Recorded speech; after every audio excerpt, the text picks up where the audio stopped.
What up, everybody? Whoa, that's new. Really? How did I do that?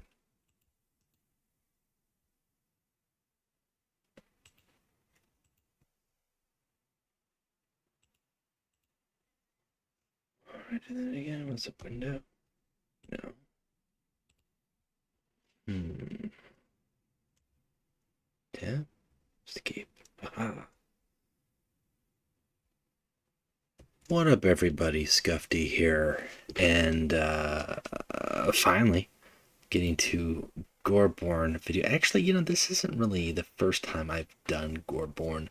For anybody who joined me on the stream when I did, the, um, the debut Skulls for the Skull Throne weekend with Argol Goreborn. I was playing on Steam and I streamed quite a few games with him. I've had some fun with him. He's got some weak spots, but he's got some really strong like come outs, especially if your opponent um, leaves themselves up and puts themselves in a position where you can really use his ability to capitalize on. But there's some other cards that really assist him, and I've had some games pinned for a long time. Meant to do a Goreborn video a while back.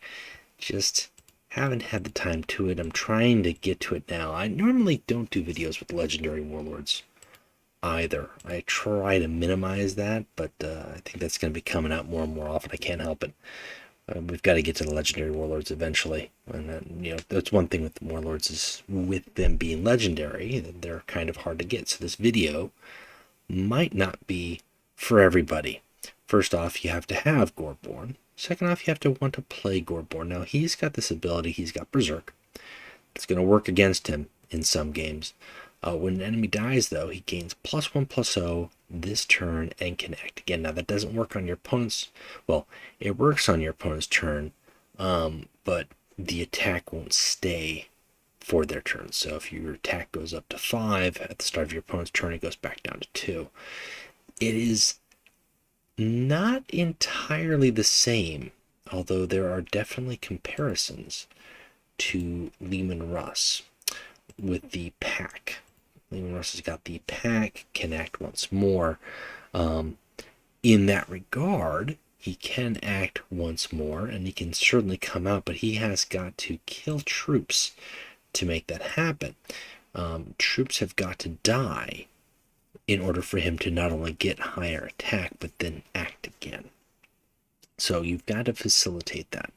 We'll take a quick look at a game here, and then we'll take a look at the deck, and then kind of explain some card choices here, because I like to play it a little bit different than what you might think. You might think initially you're building a deck, and you're thinking, well, he's aggressive, he's corny, he should just play like Angron or Khorne, but not entirely. Not entirely. Let's get Khorne out the window here. Let's change the deck back to Goreborn for the nice overlay.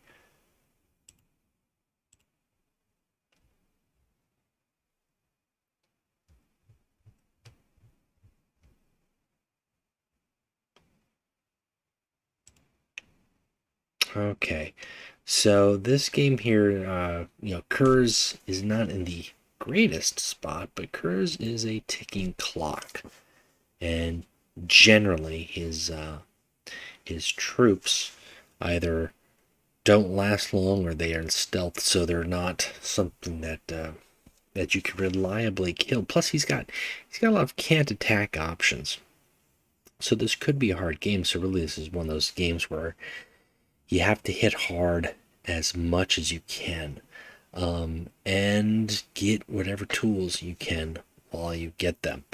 Now, personally, I like the Brotherhood. They put in work for a neutral warlord. He doesn't have any faction specific cards, so they put in work. Now, I'm gonna keep that trap on the board, not deal with it and kill it just yet, because ultimately that actually works in my favor. I should have probably just attacked the his curves, but I left it as it was. I wanted to have that 3 attack, so either I can use a tactic and destroy it, or if I put down a troop, it will be destroyed, and then I can act again as well. So that actually works in my favor, a card like that. Yeah, for instance, like this right here, we'll just increase my attack by 1. Now, the thing to keep in mind with Goreborn's ability, his attack goes up, and you think, well, you just want to get his attack act again and do that as much times as possible. But sometimes there are turns where you don't want to attack and then kill and attack and a kill. If you can stack your attack and just get one big attack, like I'm about to do here, that's worth it. Because otherwise you're going to whittle down your life and you might not come out ahead as much as you might want to. But if you can get 4 attack and your attack basically goes up 2, you don't take any additional damage. That's the smartest way to play. You don't always get that option though. Sometimes you just don't get the choice to do that. So you just got to play what you can. And one thing I like with Goreborn, obviously Borax, this is a really strong card for him because this was potentially 2 troops that it could kill, which gives him 2 additional attacks, which also gives him +1 and +1 with those attacks. So it's a very strong possibility to burst out just by having 1 Vorax. If you got 2 on table late game, that's even better. And we can, when we go look at the deck and we look at some card selection, we can kind of explain the thought process there a little bit more clearly. But yeah, I mean, Goreborn, he's an aggressive warlord, but because he's a neutral warlord, you really kind of are using different tools, and you don't want to just throw him out there and just expect to just bash, because he's not going to do it as well as, say, an Angron or a Khorne, or even, gosh, some of these Russ is a great example of a warlord who can burst out much better because he's got support cards from the pack attack, right, from the Space Wolf pack cards. Goreborn just has his ability. There's some good neutral cards, but he just has his ability to go off of. So yeah, you have to be smart with it. And I think personally, what I like to use more to help support him, because it's not just about the tactics, is smart troop play. So let's take a look at the deck here. And this isn't a perfect deck by any means. Obviously, things ebb and flow and change as is, but there are some key cards in here that you definitely want to consider when you're building Goreborn. First off, the legendaries I have, I've got Kaiser Lane in here. This is Goreborn has high initiative. So first turn out Kaiser Lane means that you likely, unless you're playing a warlord opponent who can do damage, going to get a tactic, and maybe more than one tactic, and then you're creating more card advantage in your hand. I've also got Melgator. Melgator is just solid for moving a frontline troop, for adding a body on the board, for bouncing, as you saw in the last game. He comes in handy. Crucial choice. This point feels just like yeah, sure, why not? Jubok, obviously, again, another card advantage troop. And when I'm putting Jubok down, I'm creating targets that my opponent has to deal with and not deal with my warlord if they can help it. Obviously, Acrotres for healing. And then Manifest Destiny and Khorne's Favor. Now, Manifest Destiny, honestly, sometimes can be more important than Khorne's Favor. And Khorne's Favor is not why I built this deck. I actually built this deck before Khorne's Favor was even in the game. Again, the Skulls for the Skull Throne event, we were actually playing the raid event for Khorne's Favor. And I didn't want it to get added to the game, and it did get added, and it has been a pill ever since. And this new rendition of it is more fair, but has problems of its own with other decks. Potentially Goreborn for all we've got going on here, but it's a decent card. It helps out close. Before that, it was a good closer. Now it's a potentially good closer, just the same. But yeah, so those are the legendaries. But the troops that I've got in here are your standard good support troops. As I mentioned here, I've got the Brotherhood. I've just got one because I just kind of squeezed it in there. I'd rather have the Cultist Sorcerers. And I've got one Goldstone Hunter for a pinch. I've got two Las Rifle sections. Now, one thing I like doing with Las Rifle sections sometimes is I'll play the Sorcerer. And they've got that sacrifice ability. They've got 3 health. Your opponent thinks that they're safe. They're not going to attack the Cultist Sorcerer. You won't get a demon. Then you bring in the Las Rifle section, you shoot your own Cultist Sorcerer, and then you sacrifice him and you get a demon, and then you've also got Las Rifle section on board. But if you're not doing that, you still have a rally troop that can deal 1 damage, which can kill a troop, which can help Goreborn, and so on and so forth. Las Rifle section is an all-star. It's an all-star in this deck, absolutely. And as I said, so is Vorax. Those two are your best support troops in this game. There's a lot more tactics than troops, but the troops you have are very important. You do want to have stun removal because Goreborn is your win condition. He in himself is your win condition. And if he's stunned, you're not going to be able to do much. If he's facing a Mortarion or Caleb Decima, he's got an uphill battle. He can burst out depending on if your opponent puts himself in a bad situation. But otherwise, you're going to rely on your support cards to really give you tools to do something with. You got Monster Pythos for a late game hidden stealth damage dealer. Helps as well. And that's kind of it for troops. Then we go into the tactics. Sabotage, just having one of those is a good toolbox. Ravage City, honestly, I have Inner Sanctum here because I always like using this just to mess with my opponent's hand, although I really dislike that the opponent draws a card. It's kind of buggy. Sometimes they get the card back, so I might actually change this to 2 Ravage City. For a couple reasons. Number one, this is a great card against certain warlords or factions.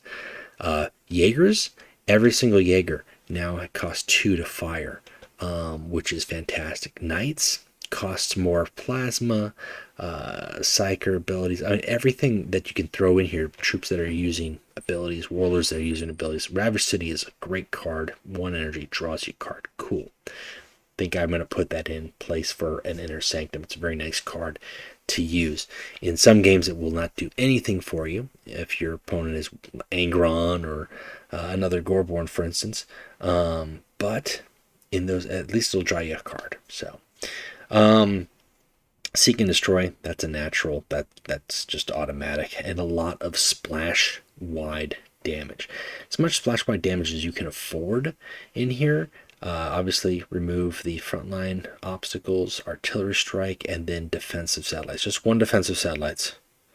Just 1. Don't rely on that. Rely on your ability and smart plays. And that's it. That's it. This is probably, I don't know if that's a cookie cutter or not. That's just how I've been playing Goreborn probably since day 1. So, let's take a look at a couple more games and kind of talk about some of the perks of Goreborn as well as the challenges.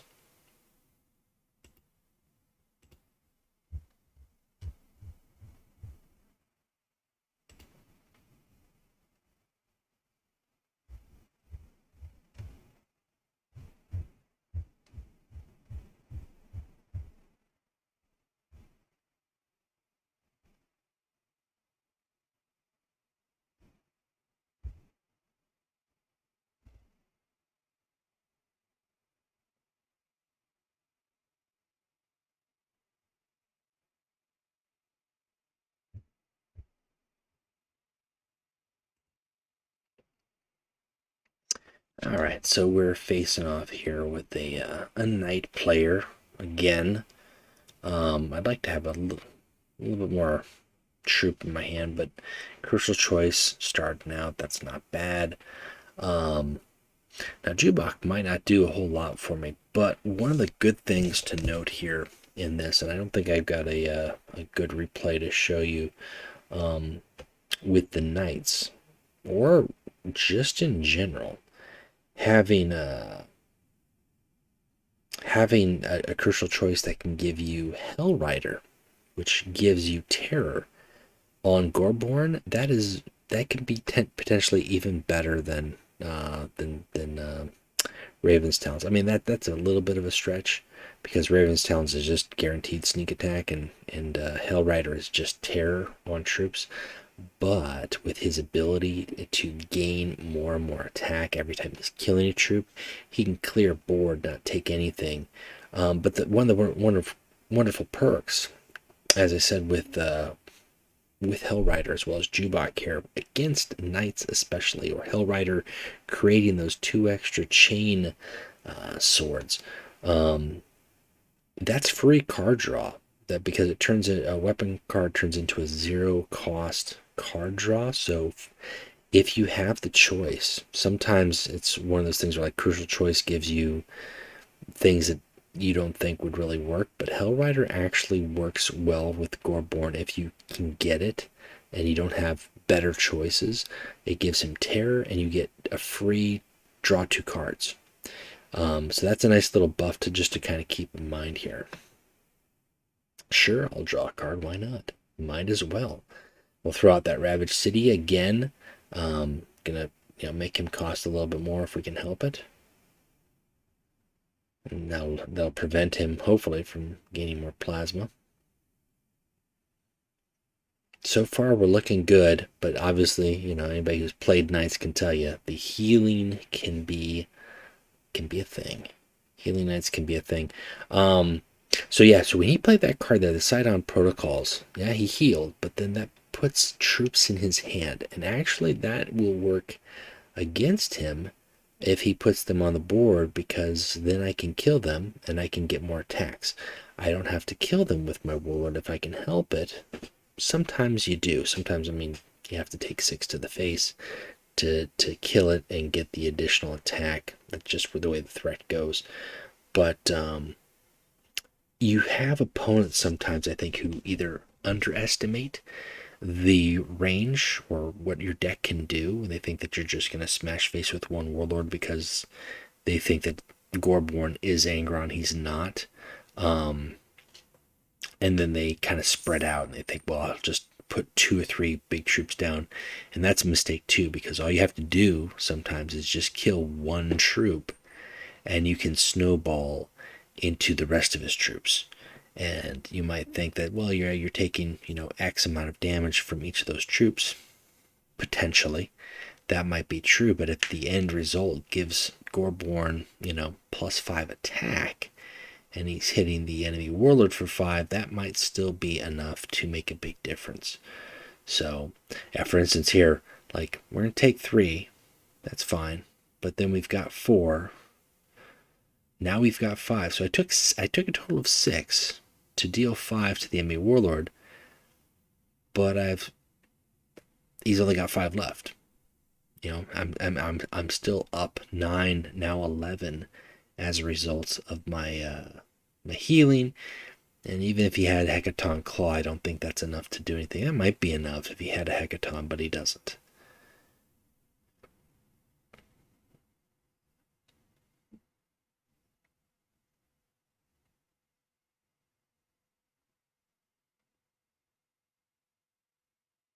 And I only have to attack. I only have to kill 1 troop here to get a second attack in. I've got that Execution Blade, which makes a big difference.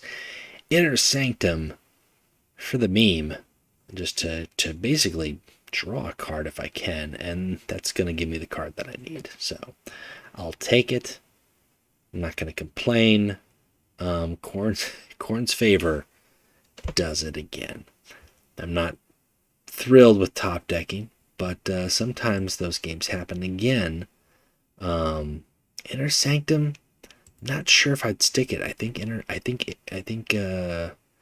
Ruined City is much better.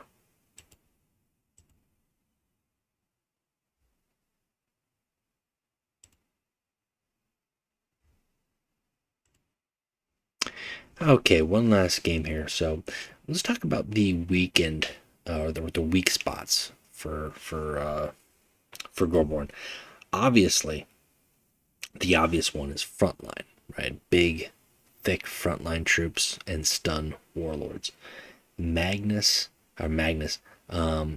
Mortarion, and Caleb Decima who can consistently stun. If you have an opponent who's smart and they stun him every turn, he's got 2, maybe 4 stun removals at best. That's if you're including both 2 copies of Pi Alpha as well as 2 copies of Wonders of Tiska. Yeah, that right there, that's gonna. I mean, this feels like a shining example of problems about crucial choice, and it's probably fair. I think that's probably a fair statement. That's going to ruin the game here. You can expect crucial choice to give it another month. Maybe we'll see it get tweaked one more time.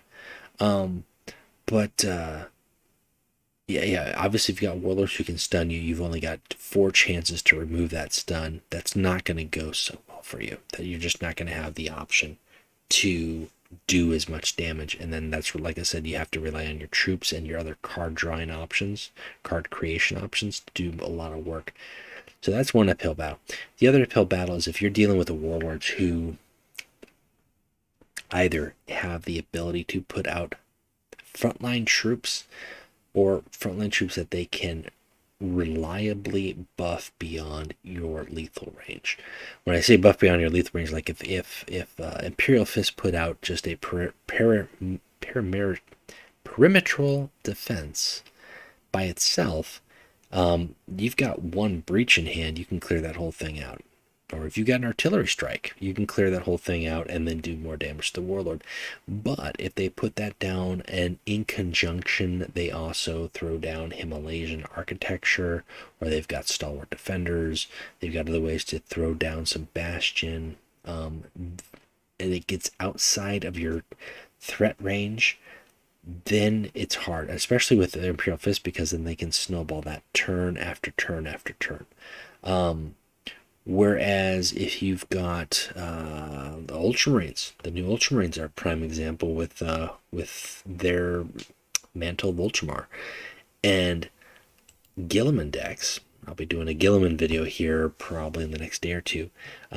He can put down some big, thick boys at the end of the game that get thicker and thicker, and that can also kind of deplete the resources in your deck because you're spending more tactics dealing with those troops, and eventually you just run out. And then he still has large body troops with strong rally effects. That's really where you kind of have to rely on sometimes a little extra pinch at the end to win, or a little luck if you get lucky more strike. Otherwise, Goreborn can go to 10 energy. The games get harder when he does, because your opponent then has access to deploy high cost troops. And Goreborn is very, very efficient at low to mid cost troops, because he's got the tactics to help cover the spread, deal damage, give him extra attacks, and do more damage to your opponent's warlord before they can really drop their big stuff. But if you get to that late game and your opponent has dropped a lot of big stuff, Ultramarines have got a lot of healing, they've got a lot of frontline, they've got a lot of ways to deplete your resources. If you can't get past that, they will stomp you. So and then if you're playing against Goreborn, this is kind of important because I mentioned Goreborn. I played some games with him. We showed what he looked like. We showed the deck. But if you're playing against Goreborn, this is also something really important to remember. And I hope you gleaned it from the games that we showed there. Don't put yourself in a position where you can give Goreborn more attack and extra attacks. Don't put troops down if you don't have to that he can kill. Play it conservatively, play it safe. Buff what you can, deal damage to him if you can, because ultimately he's got Berserk, so he has to attack, and if you deplete his health, then he's going to be in a rough position. Angron is a very tough opponent for Argyle, which is kind of counterproductive. He's not a stun warlord, but because Angron has got a base 3 attack, Angron doesn't have any troops for Goreborn to, enhance his attack or attack again, you basically have a game where you have no choice but to run into his 3 attack, and Angron gets to run into you over and over again. And that is a game where you are then playing support survival, and you're playing relying on, your troops again to give you options. So he doesn't have everything, and some matchups are just harder for him. But if you know how to play him, and if you've seen some fun with him, he's not too bad. Now, other cards that you might want to consider with Goreborn. Let's take a look at some of those before we end this video here, because I feel like that's important. Command Bridge is not a bad choice. That's not a bad choice. If you've got Command Bridge, I would remove, like my deck here, I've got more tactics, but I'm not going to put Void Engagement in there. However, in your deck, you don't want to rely, just as a tip, you don't want to rely on troops that deal damage at the end of turn. Traditionally, neutral warlords love, Helios Mortar Carrier. They love Sagittarius Squad. These guys are good. I like these guys. But I don't want them to deal 2 damage to a random enemy at the end of the turn, because then I don't get my effect. I don't get my attack again ability. So I want troops who can do it when they come in. Delta Omega, it's a good common. And it's not a great common, but if you're new to the game, you don't have a whole lot of resources, this is a good common to utilize. Talked about Vorax. Vorax is very good, obviously. But other cards that work out in there, believe it or not, Secutari Peltasts. If you're dealing with stealth, these guys can kill really low health stealth troops, and they come in, and then not only do they kill it, but then you've got some beef. Axiarchs, of course, always good because you're packing with your infantry. In the Chaos division, obviously Khazrak is a nice little mix-up. Not necessary, but he's nice. I like that beast. Where is it?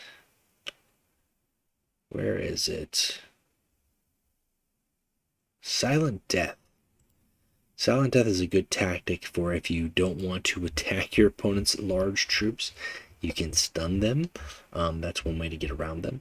Doombringer might be the exception to the end turn, but honestly, I'd rather have a Volturax flanking for 5 and then killing something, and then I can attack again if you had to go that route. Now, I'm going to pass on Entrenched Position, but I will not pass. I would recommend Greatest Duty. If you get that, that's worthwhile. Why not? Attack again and heal 1? Sure. And probably, you get into some of these guys here that just deal damage. Not necessarily as a rally, like I said, but just like as a reliable ability. Maybe keep it below 5 energy if you can help it. I would say keep it below 5 energy if you can help it, mainly to help combo. And really, like I said, Goreborn's game is not the late game. If you have to rely on late game, consider giving Traitor's Demise to stop a troop, a big fat troop. If you don't have the Silent Death, that's a good option. And that's kind of it. Malkiel doesn't do a lot of work. Lord Malkiel is a good legendary, but in this deck specifically, you got a lot of low cost, mid cost troops. Malkiel doesn't do as much. You really want to have troops that are going to put threats down or draw your opponent's attention. You could put down Angelic Presence if you want to for a little bit more healing, troop health. Alpha Theta is a good substitute for the Brotherhood if you want to put that in there, or you could just even put the Old Horse Occultists. You can do good Old Horse Occultists or Terror Hounds, for cheap, high damage. But problem with Terror Hounds, and as well as Beast of Phyros, is they don't stick around a whole lot. Not to mention the maintenance, but they don't stick around a whole lot, which means that they're not a resource that you can use in subsequent turns to deal with your opponent. So keep that in mind. And hopefully that's some tools, some ideas, some threads. Goreborn is really fun. he's not for everybody. And obviously, as I said, I know he's a legendary, so everybody doesn't have him. But he's really fun. He kind of just plays games fast. Can come out, just at the end of the game with some crazy bursts. And honestly, aside from Ruinstorm, this is the only demon lord, Khorne especially, that you get to play right now. Ingethel, she's an ascended demon, sure, but that's it. Like Chaos Spawn, it's not really a demon. It's just a Chaos Spawn. It's just a spawn. He's just a little weedy guy. But this guy actually feels like a really thick, juicy bloodthirster who is just that. He's a lord, and he lets you know it with his axe and his skull. Look at that. Look at that. He's got a tabard of skulls. That's hot. So, all right, guys, that's enough for me. Until next time, keep playing Legions, and we will talk to you later.